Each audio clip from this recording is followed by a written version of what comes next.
بسم الله الرحمن الرحيم إن الحمد لله نحمده ونستعينه ونستغفره ونعوذ بالله من شرور أنفسنا ومن سيئات أعمالنا من يهده الله فلا مضل له ومن يضلله فلا هادي له ونشهد أن لا إله إلا الله وحده لا شريك له ونشهد أن محمدا عبده ورسوله أما بعد السلام عليكم ورحمة الله وبركاته. الله سبحانه وتعالى kafirlarning vafotini ta'riflab Astagfiru billah ولو ترى إذ الظالمون في غمرات الموت والملائكة باسطوا أيديهم أخرجوا أنفسكم اليوم تجزون عذاب الهون بما كنتم تقولون على الله غير الحق وكنتم عن آياته تستكبرون. Ey Muhammad alayhissalom, bu zolimlarni o'lim girdobida qolgan o'lim farishtalari qo'llarini cho'zib, jonlaringizni beringiz. Bu kun Alloh sha'niga nohaq gaplarni aytganingiz va uning oyatlaridan yuz o'girib, kibr havo qilganingiz sababli xorlik azobi bilan jazolanadigan kuningiz deb turgan paytini ko'rsangiz edi. Val malaikatu basitu aydihim oyatini mufassirlar ana shu farishtalar kofirni jonini sug'urishlikda uni qo'llari bilan urib, zarba bilan, mashaqqat bilan chiqarishligiga ishora deb aytadilar. Mo'minni jon chiqishligini mana kechagi darsimizda aytib o'tgan bo'ldik. Xuddi idishni uchidan suvni oqizganda tomchisi qanday osonligi bilan ajrasa, shunday ajraladi. Lekin kofirning joni zarba bilan urib, mashaqqat bilan olinadi. Anas ibn Malik roziyallohu anhudan rivoyat qilinadi. Rasululloh sallallohu alayhi vasallamga o'lim soatlari yaqin bo'lgan paytda u zotni qayg'u qopladi. U zotga bir mashaqqat yetdi, mehnat yetdi. Shunda Fatima onamiz roziyallohu anha u zotning huzuriga kelib, "Voh otajon, sizni qiyinchilik, mashaqqat, mehnat qopladi" deb yig'lab turganlarda Rasululloh sollallohu alayhi vasallam qizlariga qarab aytdilarki, "Bugundan keyin otangizga mashaqqat, boshqa mashaqqat yetmaydi." Ya'ni mo'min kishining dunyoda ko'radigan oxirgi mashaqqati mana shu jon taslim qilishlikdagi mehnati. Mana shu mehnat, mana shu mashaqqat Rasululloh sollallohu alayhi vasallam ustiga tushdi. O'lim masligi, o'lim mehnati, mashaqqati tushdi. Allohga eng hurmatli bo'lgan banda Muhammad alayhisalomga yetgan mashaqqat nima uchun bizga yetmasligi kerak? Hammani boshida bor bu narsa. Va Rasululloh vafot qilgandan keyin Anas ibn Malik roziyallohu anhu mana u zotni dafn qilishlik marosimida qatnashib qaytar ekan, Fatima onamiz yig'lab turib so'radiki, "Ey Anas" dedi, "Rasulullohni ko'mdinglarmi?" dedi. "Ha, ko'mdik" dedi. "Meni otajonimni ko'mdinglarmi?" dedi. "Ko'mdik" dedi. "Qanday qilib Rasulullohning ustiga tuproq tortishlikka ko'nglingizlar bordi" dedi. Rasulullohning ustiga tuproq tortildi, birodarlar. Yer yuzidagi bashariyatning sayyidi bo'lgan Muhammad alayhisalom ustiga tuproq tortildi. Bir kun bizning boshimizda bor shu kun. Nabiy sallallohu alayhi vasallam Imom Buxoriy, Imom Muslimdan rivoyat qilgan hadisda Abu Hurayra rivoyat qiladi. Rasululloh aytadilar: "Inson vafot etganda ko'zi bir joyga tikilib yoki osmonga tikilib turganini ko'rganmisizlar?" dedi. Sahobalar ha deb javob berishdi. Rasululloh aytdilarki, "Mana shu kishining ruhi tanasidan ajrab chiqib ketayotganligini ko'zi kuzatib qolishligi" dedi. Ya'ni inson shunday osmonga qarab, ko'zi yumilmagan holda ochiq vafot etadi ko'zi. Shunda ko'zni oxirgi ko'rgan narsasi o'zining ruhi jasaddan ajrab chiqib ketayotganligi bo'ladi. Abu Salama roziyallohu anhu vafot qilganidan keyin Rasululloh sollallohu alayhi vasallam uni oldiga kirdi. Abu Salama vafot etganda ko'zi osmonga qarab ochiq holda qatib qolgan edi. Rasululloh sollallohu alayhi vasallam keldilar-da, o'zini bir muborak qo'llari bilan ko'zlarini bekitib qo'yib, so'ngra agar ruh qabz qilinsa, ko'z uni ketayotganini kuzatib qoladi dedi. Ko'zni ko'radigan oxirgi narsasi bu o'zining jasadini tarixlayotgan ruhi bo'ladi. Abu Salamaning vafotida oilasi qattiq yig'ladilar. Shunda Rasululloh sollallohu alayhi vasallam Abu Salamaning oilasiga qarab, "O'zingizga faqat yaxshilikni so'rab duo qilinglar, chunki farishtalar sizlar aytayotgan so'zga amin" deydilar. "Sen o'lsang, seni o'rningga men o'lsam bo'lmasmidi? Kimga tashab ketding? Mehribonim va hokazo gaplar bor. Bu ayollarda sodir bo'ladigan narsa." Nabiy sollallohu alayhi vasallam aytadilarki, "O'zingizlarga yaxshilikni so'rab duo qilinglar, zero farishtalar har bitta aytayotgan so'zingizlarga amin" deydi. Shuning uchun mayit oldida turganlar faqat yaxshilik bilan duo qilishlari lozim bo'ladi. So'ngra Abu Salamaning haqlariga Rasululloh sollallohu alayhi vasallam duo qilib, "Parvardigoro, Abu Salamani kechirgin. uning darajasini Mahdi bandalarining orasida ko'targin. Uni va bizlarni mag'firat qilgin. Ey Robbil alamin, uning qabrini keng va yorug' qilgin. Imom Muslim rivoyati. Agar mayyitning oldida duo qilishlik kerak bo'lsa, mu'min kishi mana shunday duo qilishi lozim bo'ladi.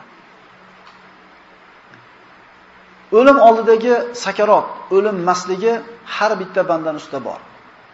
Bu maslikni nima yo'q qiladi? Nima ko'taradi? Alloh taoloning rahmati. Allohning shunday bir bandalari borki, ular mana shu o'lim masligini totmaydi. Bu shahidlar. Shahidlar o'lim mehnatini, o'lim mashaqqatini hargiz sezmaydi. Shahidlikning darajalari ko'p. Imom Termiziy, Nasoiy va boshqalar rivoyat qilgan hadisda Rasululloh sollallohu alayhi vasallam aytadilarki, shahid o'lim yoki qatl mashaqqatini bilmaydi. Faqat u sizlardan biringiz chimdishlikni alamini sezgandek narsani sezadi deydi. Bu shahidga berilgan eng buyuk karomat hisoblanadi.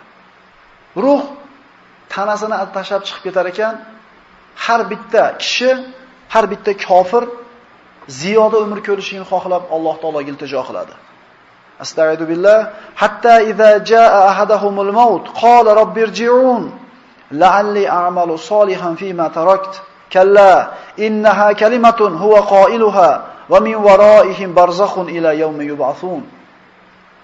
Toki qachon ulardan, ya'ni mushriklardan biriga o'lim kelganida, Parvardigor, meni yana hayotga qaytaringlar. Shoyat men qolgan umrimda yaxshilik amal qilsam deb qolur. Yo'q. U aslo hayotga qaytarilmas. Dar haqiqat bu har bir jon berayotgan kofir aytadigan so'zdir. Ya'ni har bitta kofir Allohdan so'raydigan narsasi mana shu hayotga qaytarilishligi bo'ladi.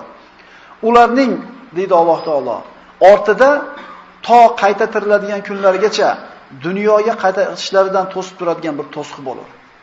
Endi orqaga o'tishlik yo'q. Qabr shunday bir hayotki, bu dunyo hayoti ham emas, oxirat hayoti ham emas. Ikkalasining o'rtasida bo'lgan bir alohida bir hayot.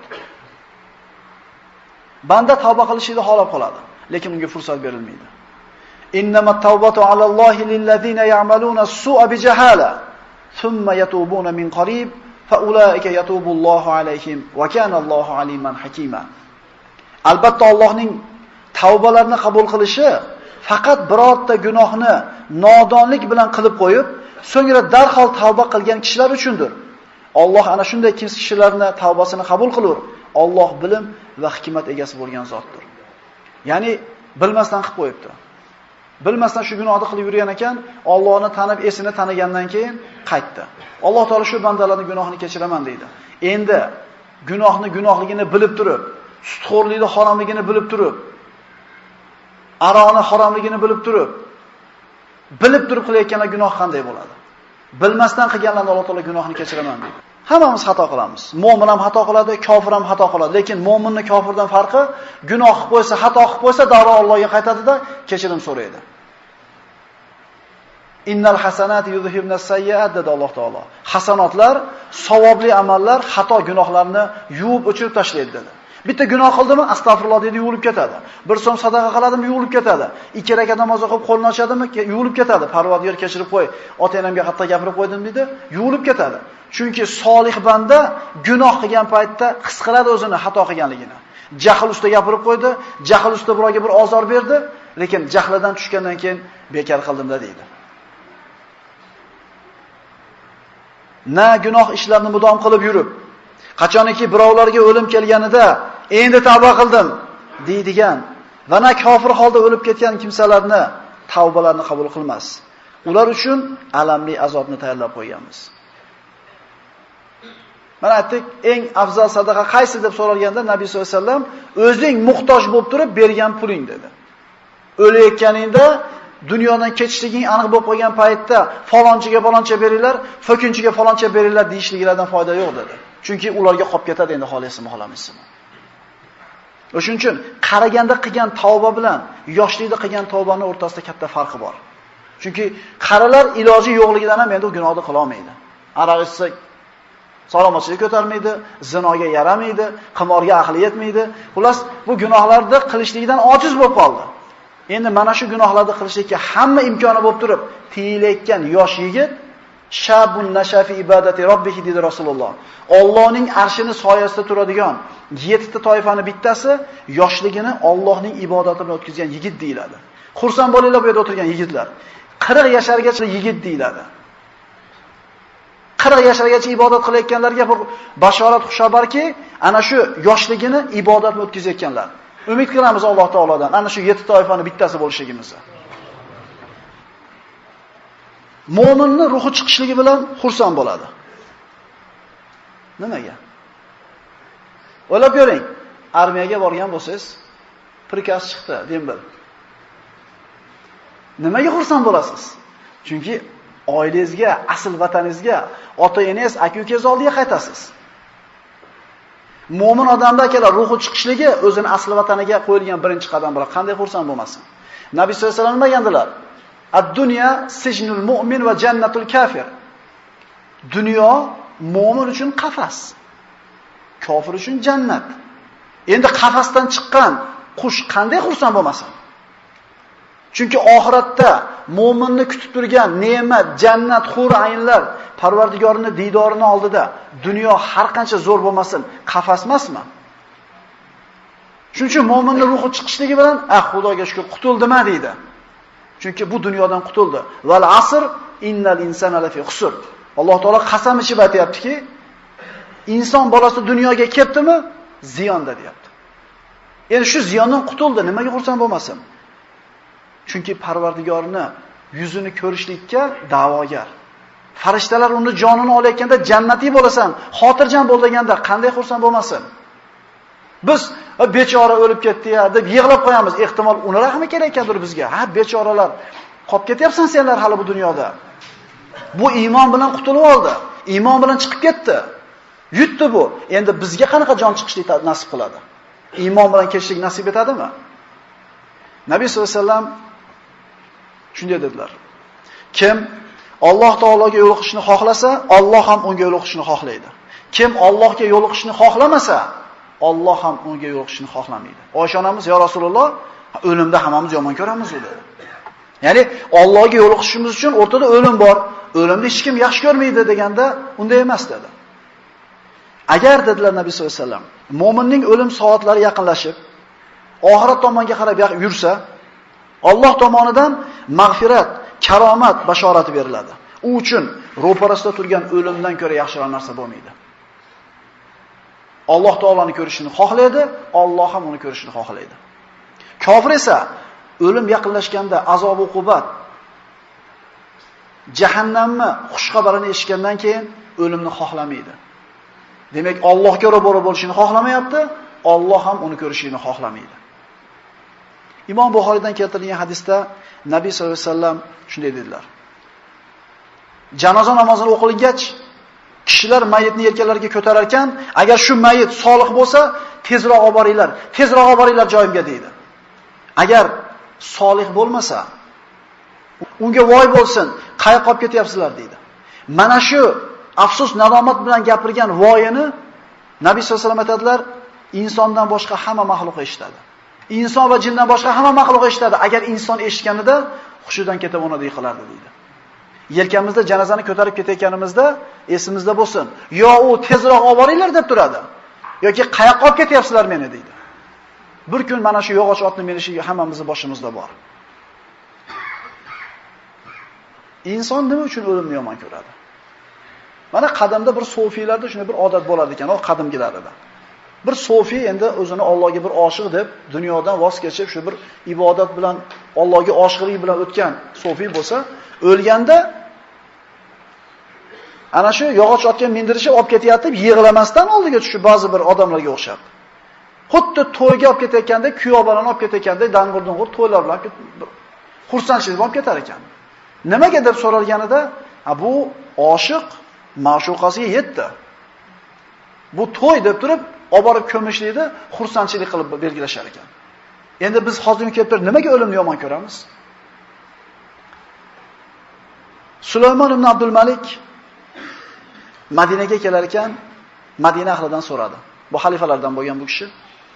Sahobalarni ko'rgan bir kishilardan birortasi qolganmi dedi. Ya'ni tobiinlardan bittasi bormi deganda, ha. Abi Hazim bor deb aytishdi. chaqirtirib keldi. Abu Hozimga Sulaymon savol berdi. Ey Abu Hozim, nima uchun biz o'limni yomon ko'ramiz? Ya'ni biz nima uchun yomon ko'ramiz o'limni? Abu Hozim javob beryaptiki, chunki sizlar dunyoni obod qildinglar, oxiratinglarni vayron qilib qo'ydinglar. Endi kim obod xonadondan vayron xonadonga chiqishni xohlaydi? Sulaymon to'g'ri aytding dedi. Biz uchun Allohning oldida nima bor? Abu Hazim javob berdi, amallaringni Alloh taoloning kitobiga ro'baro qil. Ya'ni kimligini, qilayotgan ishingni, to'g'ri-noto'g'riligini, yaxshi yomon odamligini Allohning kitobiga solib ko'r. Shu yerda bilasan kimligini dedi. O'lchovni qarang. Odamlar nima deyapti? Biz to'y qilsak odamlar nima deydi bizga? Odamlarning munosabati, odamlarning fikri qiziqtiradi. Biz so'ramaymiz, Alloh nima degan shunaqa to'y qilsam? Mana shu o'zim muhtoj bo'lib turib, otam o'lib kambag'al bo'lib turgan paytimda ehson qilsam, Alloh nima deydi? Allohning Qur'onda, payg'ambarda fikri bizni qiziqtiradimi? Abu Hozim aytayaptiki, o'zingni hayotingni, o'zingni qilayotgan ishlaringni kitobga solib ko'r. Qayerga solaman? Qayerdan topaman dedi? Sulaymon Abu Hozim javob berdi. Innal abrara lafi na'im va innal fujjara lafi jahim. Alloh taolaning quyidagi oyati. Abrorlar, yaxshilar ne'matda bo'ladi, fojirlar jahannamda bo'ladi. Sulaymon unda har kim qilgan ishiga yarasha jazo olsa, Allohning rahmati qo'da qoladi dedi. Rahmatullohi qaribun minal muhsinin. Allohning rahmati muhsin bandalarga yaqin bo'ladi dedi. Allohning rahmatidan umid qilishlik kimga bo'ladi desa, muhsin bandalarga. Muhsin kim? Alloh taoloning buyrug'iga doim intilib yashaydigan kishi. Abu Hazimdan so'radi Sulaymon, ertaga Alloh taoloning huzuriga kelish qanday bo'ladi? Alloh taologa ro'baro bo'lishimiz qanday bo'ladi? Abu Hazim javob berdi. Muhsin banda Allohning oldiga xuddi uzoq safarda yurgan kishi oilasiga qaytib kelganda qanday holatda bo'ladi? Xursandchilik bilan kelgandek boradi. Ammo xatokor, kofir esa xo'jayinidan qochib ketgan qulni tutib, so'dirab olib kelgandek olib kelishadi dedi. Sulaymon ovozini baland ko'tarib yig'ladi. So'ngra menga vasiyat qiling dedi. Abu Hozimning vasiyati qisqa bo'ldi. Qisqa bo'ldi. Alloh taolo seni qaytargan narsadan uzoq bo'l. Seni buyurgan ishda seni topolmay qolishidan ehtiyot bo'l. Buyurgan ishni qilmayotganligini ko'rmasin Parvardigoring va qaytargan ishni qilayotganligidan ehtiyot bo'lgin ko'rib qolishini Parvardigoring. Ruh jasaddan ajrab chiqishligi bilan osmonga ko'tarila boshlaydi. Safar boshlanadi. Imom Muslimda keltirilgan Abu Hurayra rivoyatining hadis Abu Hurayradan rivoyat qilinadi. Mo'minning ruhi jasadidan ajrab chiqishligi bilan ikki farishta uni oladida jannatdan olingan xushbo'ylarga o'rab osmonga ko'tariladi. Bu ruhdan yer yuzida mavjud bo'lgan eng shirin xushbo'y mushki ambardan ko'ra xushbo'yroq hid chiqadi. Osmonga yetganida osmon ahli yer tarafidan pokiza hid taralmoqda. Ey ruh, senga va sen obod qilgan jasadga Allohning salovati bo'lsin dedi. Bu yerdagi ruhlar bu jasadlarni obod qilyapti. Ma'siyat xonadagi ruhlar ana shu jasadlarni vayron qilyapti. Ichkilik bilan vayron qilyapti. Zino bilan, fahsh bilan, qimor bilan, o'g'rilik bilan, zulm bilan Alloh taolo harom qilgan ishlarni qilayotgan ruhlar o'zini jasadlarini vayron qilyapti. Yon odam rangiga chiqib qopti, ha desa ichish tashlab yubordida namozga kirib ketdi. Ana vayron qilyapti tushgungacha. Endi ibodatga yiqilib ruhini obod qilyapti. Ey pokiza ruh, senga va sen obod qilgan jasadga Alloh taoloning salovati bo'lsin. So'ngra Alloh taoloning huzuriga olib boriladi, uni ajalini oxirigacha qo'yinglar deydi.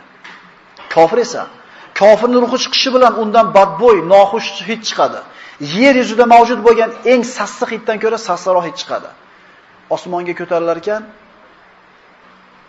osmon ahli habis hid ruh yer tarafidan kelmoqda. Unga ham uni ajalining oxirigacha qo'yinglar deyiladi. Bu holatni mufassal bayoni quyidagi hadisda keladi. Mo'minning birodarlar, mo'minning ruhi chiqqanda osmon ahli qanchalik xursand bo'lyapti. Mo'minning ruhi chiqishi bilan osmon, yer orasidagi barcha farishtalar va osmondagi hamma farishtalar unga salovat aytadi. U uchun osmon eshiklari ochiladi. har bir eshik ahli unga duo qiladi.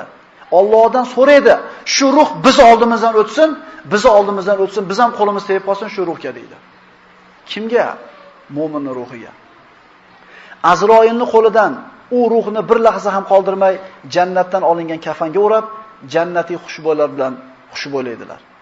Tawaffatu rusuluna va hum la yufaritun. Qachonki birovingizga o'lim kelsa, elchilarimiz suskashlik qilmaydigan hollarda uni jonini olurlar. Naqadar daqiq vasf. Kishi o'lim haqidagi so'zlarni eshitishar ekan, albatta qo'rqadi. Lekin Alloh tomonidan bunaqa fazli marhamati borligini eslasa, hozir o'lib olgisi keladi. Chunki birodarlar, ertaga qana holatda bo'lishimizni bilmaymiz-da. Mana bu yerda o'tiribmiz. Kimi haqqi bor birodar, ololmayotgan. Kimi qarzi bor, to'lolmayotgan. Kimi uyda bir musibati, muammosi bor, lekin Allohda zikri bo'lgan joyda qarab tursangiz, hammaning qalbi bir xil orom olib qoladi. Nima uchun desa, ala bi zikrillahi tatmainnul qulub. Axir qalblar deyapti Alloh taolo. Allohning zikri bilan orom olmaydimi deydi. Qarang, hammaning holati bir xil tekkiz o'tiribdi. Yani uxlayotganlar ham bor, to'g'ri. Lekin ruhlar orom oladi. Nimaga bu yerga kelyapmiz? Ruh orom olishligi uchun, maza qilish uchun kelyapmiz. Bu ruhni, mo'minning ruhini osmonga ko'tarib olib chiqishar ekan, farishtalar bu kimni pokiza ruhi ekan deb so'raydilar. Shunda farishtalar falon ibn falon deb dunyodagi eng chiroyli ismlar bilan chaqiradi. Falonchi namozxon, falonchi ro'zador, falonchi qori, falonchi ehsonli, falonchi kechirimli, falonchi sabrli, qanaqa yaxshi sifat bo'lsa, o'sha sifatlar bilan sifatlaydi. Farishtalar osmon eshiklari oldiga olib kelib, eshikni ochilishini talab qiladi. Osmon eshiklari ular uchun ochiladi. Har bir osmonda yashovchi farishtalar uni kuzatib qoladi. Shunday qilib 7-osmonga ko'tariladi. Birodarlar, ruhimiz 7-osmonga chiqadi. Alloh taolo mana shu holatni quyidagi oyatlar bilan bizga sifatlab beradi. Va ma adraka ma illiyun kitabun marqum yashhaduhul muqarrabun. Ey Muhammad, siz illiyun nima ekanligini qayerdan ham bilursiz? U bitilgan kitobdirki, unga Allohning yaqin farishtalari guvoh bo'lur. Illiyun yoki illiyin Alloh taoloning arshini ostidagi joyda mo'min bandalarning ruhi yozib qo'yiladigan kitob deydi mufassirlar. Alloh shu kitobga nomimizni yozishni nasib qilsin. Endi uni ro'parasida boshqa kitob bor. U kofirlar ismi yoziladigan kitob. So'ngra uni yerga qaytaringlar dedi Alloh taolo. Jannatiylarda ismi yozilgan qatoriga yozadi, endi ruhini qaytaringlar jasadiga. Albatta men ularni yerdan yaratdim va unga qaytaraman, yana yerdan ikkinchi martaba yarataman, chiqaraman dedi. Tuproqdan chiqqanmiz, tuproqqa kiramiz, tuproqdan yana qaytib chiqamiz. Mana jasadlar yerdan chiqqan, yerga kirib ketadi, qiyomatda yerdan tiriladi yana. Ruh tevadan tushgan, tevaga chiqib ketadi yana. To qiyomatgacha yotadi, keyin asli vatani jannatga boradi. Biz o'zimizni kimligimizni, nimaligimizni bilaylik. Nimadan yaralganmiz, nimadan yasalganmiz. Endi bu ruh o'zining qabrida, ko'zi yetadigan darajada keng qilib qo'yilgan qabrida barzah hayotida qiyomatgacha yotadi. Kofir yoki fojirning ruhi jasaddan sug'urib olingandan keyin kofirning ruhi chiqishi bilan unga osmon, yer orasidagi barcha farishtalar va osmondagi hamma farishtalar la'nat aytadi. U uchun osmon eshiklari yopiladi. Har bir eshik ahli, habis ruh ularni oldi o'tmasligini so'rab Allohga duo qiladi. Azroilning qo'liga ruh o'tgandan keyin farishtalar bir lahza ham uni qo'ymasdan o'tdan bo'lgan jahannamiy kafanga o'raydi. Undan shunday badbo hid keladiki, yer yuzida bunday badbo hid bo'lmaydi. Bu ruhni olib farishtalar osmonga ko'tariladi. Birinchi osmonga ko'tarilib turib, eshigidan chiqishligini so'ramoqchi bo'lgan paytda, eshikni ochilishini talab qilganlarida osmon eshiklari ularga ochilmaydi. Bu habis ruh kim ruhi deb so'raganda dunyodagi eng yomon ismlar bilan chaqiriladi. Boyagi ismlar teskarisi. Falonchi sutxo'r, falonchi benamoz, falonchi aroq furush, falonchi haromxo'r, falonchi zinokor, falonchi qimorvoz. Dunyoda qanaqa yomon nom bo'lsa, hammasi bilan chaqiriladi. Osmon eshiklari ochilmaydi. So'ngra Rasululloh sollallohu alayhi vasallam quyidagi oyatni o'qidi. La tufattahu lahum abwabus sama va la yadkhulunal janna hatta yalijal jamalu min fi sammil hayat va kadhalika najzil mujrimin. Oyatning mazmuni quyidagicha. Ular uchun hargiz samo eshiklari ochilmas va toki tuya igna teshigidan o'tmas ekan, ular ham jannatga kira olmaslar. Jinoyatkor osiylarni mana shunday jazolaymiz. Ignani ko'tidan tuya o'tmaydi hech qachon. Demak, bunday kofirlar jannatga kirmaydi hech qachon. Allohga ishonsa bo'ldi, savob ish qilsa bo'ldi, qaysi dinda bo'lishidan qat'iy nazar jannatga kiradi deganlar mana oyat o'qib qo'ysin. La ilaha illalloh Muhammad Rasululloh demagan hech kim jannatga kirmaydi. Kim bo'lishidan qat'iy nazar, har qancha savob ish qilmasin, la ilaha illalloh Muhammad Rasulullohni tan olmadimi, u jannatga kirmaydi. So'ng Alloh taolo uni ana shu birinchi osmonda eshigidan qaytarib, uning kitobini sijjinga yozib qo'yinglar deydi. Va ma adraka ma sijjin kitabun marqum. Ey Muhammad, siz sijjin nima ekanligini qayerdan ham bilasiz? U bitilgan kitobdir. Mufassirlarning aytishiga ko'ra, sijjin 7 qavat yer ostidagi kofir fojir bandalarning ruhlari ismlari yoziladigan kitob. Do'zaxiylarning kitobi. Alloh saqlasin bu yozilib qolishidan. Alloh taolo bu bandani men yerga qaytaringlar deydi. Endi bu ruh narigi mo'minning ruhidaqa ko'tarilib, hurmatlanib tushib, jasadiga kirgizib qo'yilmaydi. Osmondan uloqtiriladi. Osmondan toshni g'irtgandek uloqtiriladi. Alloh taolo bu holatni quyidagi oyatda bayon qildi. Va man yushrik billah fakannama kharra minas sama fatahtafuhu at-tayr aw tahwi bihi rih fi makanin sahiq. Kim Allohga shirk keltirsa, bas u osmondan qulagan uni biron vahshiy qush o'lja qilib olib ketgan yoki qattiq shamol yiroq joylarga uchirib ketgan kabidir. Uloqtiriladi. U mo'minga ko'rsatilgan hurmat, e'tibor ko'rsatilmaydi. Endi u uchun yangi hayot boshlandi. Ulamolar bu hayotni barzah hayoti deyshadi. Kutishlik yoki ko'chishlik hayoti. Bu shunday bir hayotki, loyiq bo'lgan bandasiga ne'matlardan bir toifasi beriladi. Yana loyiq bo'lgan ba'zi bandalarga, azobga loyiq bandalarga azob beriladi. Inshaalloh keyingi suhbatimiz ruh uning martabalari xususida bo'ladi. Ruh 3 xil bo'ladi. Nafsul ammora, nafsul lavoma, nafsul mutmainna. Nafs deganda, ruh deganda ba'zi ulamolar bu ikkita narsa deyshar ekan, lekin Ibn Taymiya va unga o'xshagan katta boshqa muhaqqiq olimlarning gapiga ko'ra, nafs ham, ruh ham bitta narsa deydi. Malomatgo'y nafs, xotirjam nafs, yomonlikka buyuruvchi nafs. Aqulu qawli hada va astaghfirulloh li va lakum. Assalomu alaykum va rahmatullohi va barakatuh.